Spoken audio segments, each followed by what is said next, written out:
Assalamualaikum warahmatullahi wabarakatuh dan salam sejahtera.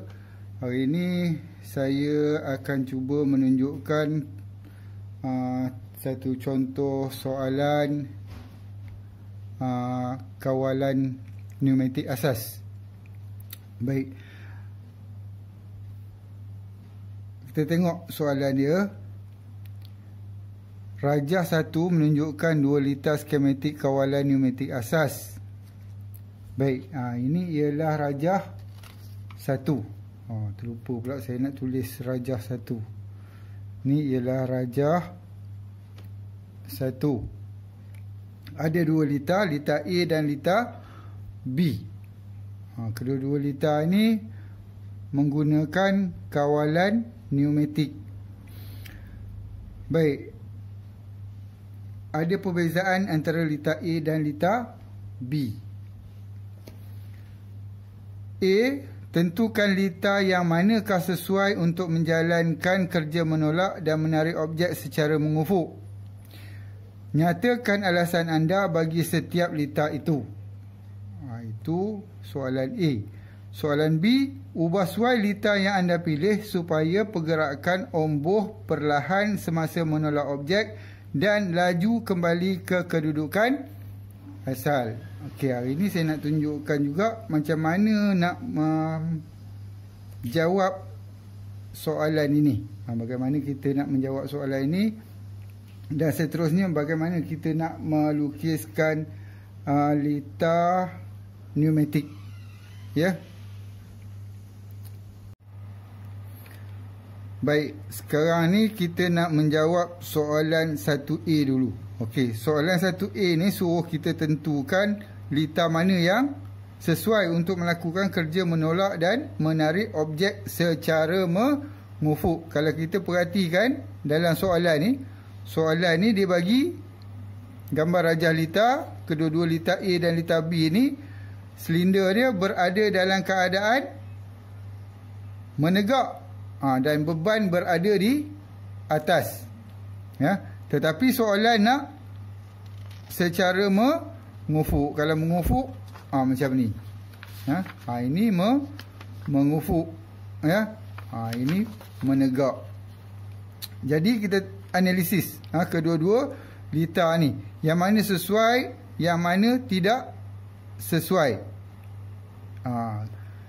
Bila kita nak menjawab soalan ni, sebab ada 2 liter, nak buat perbandingan sesuai dan tidak sesuai, seleloknya kita buat jadual. Buat jadual macam ni. 1A. Buat jadual. Okey, saya buat jadual ni tanpa gunakan pembaris, freehand. Murid-murid bila menjawab soalan nak bagi kemas, gunalah pembaris. Kemudian buat jadual tu guna pensel. Saya dalam video ni guna pen sebab nak bagi terang. Kalau saya guna pensel tak jelas gambar. Ya. Okey. Sini liter A, ini liter B. Baik, kita tengok liter A ni apa yang digunakan, dan liter B apa yang digunakan. Adakah liter A sesuai ataupun liter B yang sesuai. Baik, setelah dibuat analisis, masing-masing analisis lah.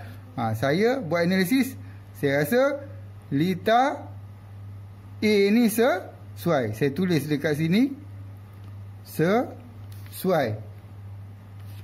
Liter B ni tidak sesuai. Okey, macam tu. Sesuai, tidak sesuai. Kemudian dalam soalan tadi dia ada minta nyatakan alasan anda bagi setiap liter itu. Maksud dia sama ada sesuai ataupun tidak sesuai, kita kena bagi alasan. Kenapa sesuai, kenapa tidak sesuai. Baik, kita tengok apa yang digunakan. Litak A ni menggunakan silinder dui tindakan. Alasannya menggunakan silinder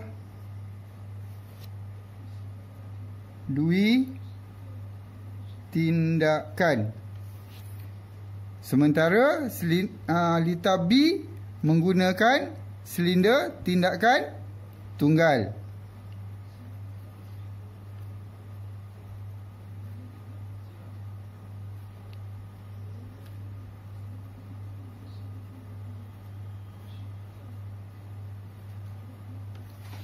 Okey. Kenapa sesuai gunakan silinder dui tindakan ni? Ya? Kita tengok. Kalau dengan silinder dui tindakan ni, omboh silinder ni boleh kembali ke kedudukan asal.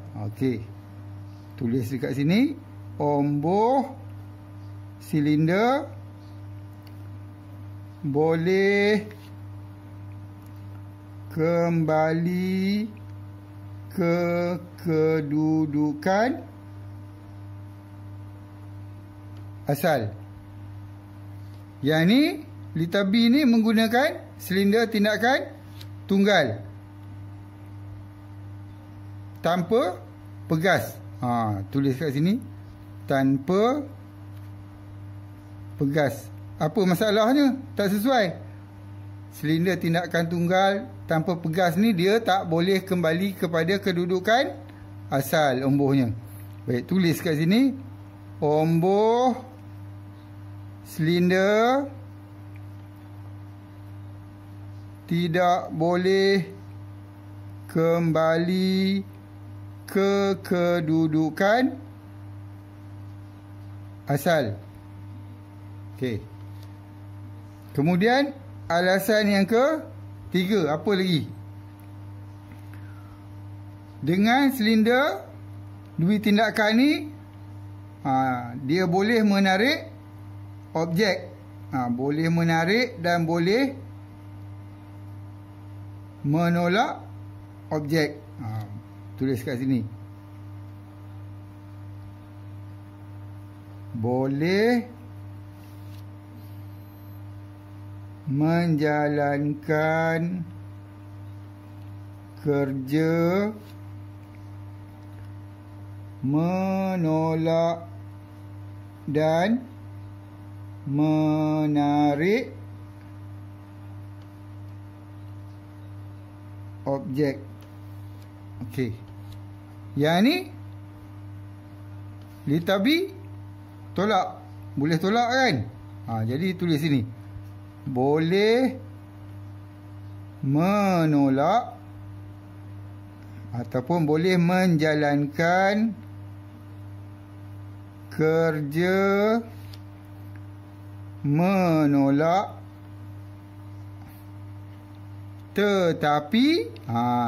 tetapi tidak boleh menarik objek. Dia nak kembali ke kedudukan asal pun tak boleh, apa lagi nak menarik objek kan? Okey, apa lagi? Kita tengok lagi. Okey. Yang ni dia guna apa?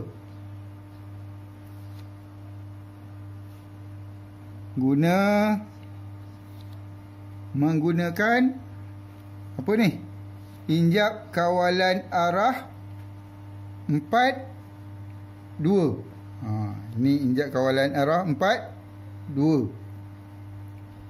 Kenapa kalau guna injap kawalan arah 4-2 ni? Injap kawalan arah 4-2 ni sesuai untuk silinder dui tindakan, tetapi tak sesuai untuk silinder tindakan tunggal. Okey, tulis kat sini. Menggunakan injap kawalan arah 4, 2. Sesuai apa? Digunakan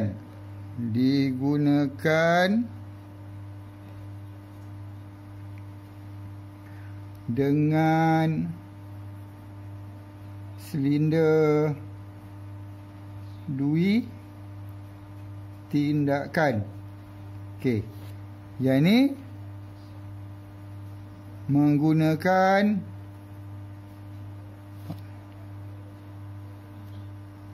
injap kawalan arah 42 juga. Tetapi tidak sesuai kan? Tidak sesuai digunakan dengan silinder tindakan tunggal. Okey, selesai soalan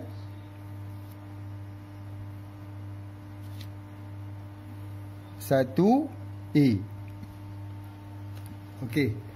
Seterusnya soalan 1B. Ubah suai litar yang anda pilih supaya pergerakan omboh perlahan semasa menolak objek dan laju semasa kembali ke kedudukan asal. Baik. Soalan tadi dia minta apa? Secara mengufuk. Secara mengufuk. Jadi kita kena lukislah rajah tu secara mengufuk. Rajah yang kita pilih. Yang sesuai tadi litar A kan. Litar A ni kita nak buat dia secara mengufuk. Okey. Saya letak kat sini. Okey, saya buat litar kat bawah ni.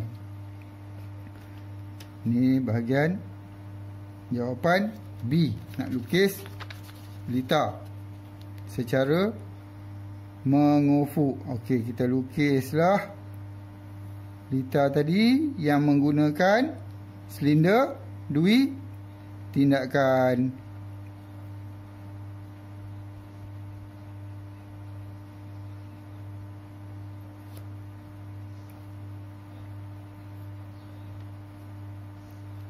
Ni objeknya.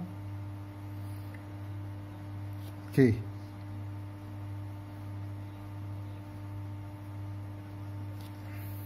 Menggunakan apa? Injap kawalan arah 4, 2.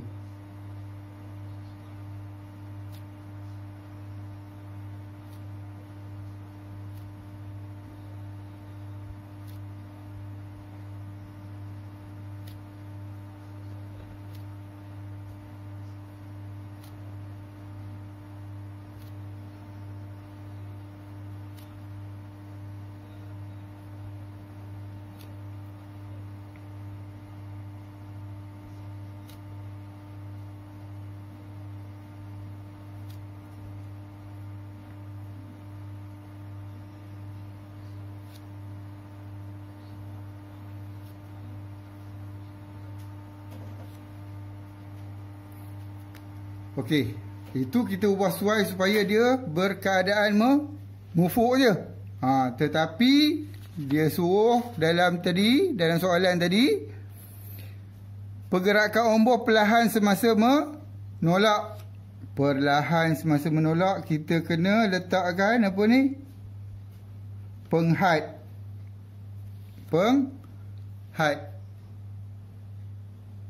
Tapi dia kata laju kembali ke kedudukan asal. Kalau macam ini, menolak perlahan, kembali ke kedudukan asal pun perlahan. Jadi kita nak bagi dia kembali ke kedudukan asal dengan cepat ataupun dengan laju. Kita gandingkan penghad ni dengan injap sehala. Ni kedudukan arah injak sahala tu kena betul. Kalau macam ini baru boleh kembali ke kedudukan asal dengan cepat. Kalau terbalik, dia jadi sebaliknya. Dia jadi menolak dengan laju, kembali ke kedudukan asal dengan perlahan. Okey. Saya harap murid boleh faham apa fungsi setiap komponen dalam kawalan pneumatik, ya.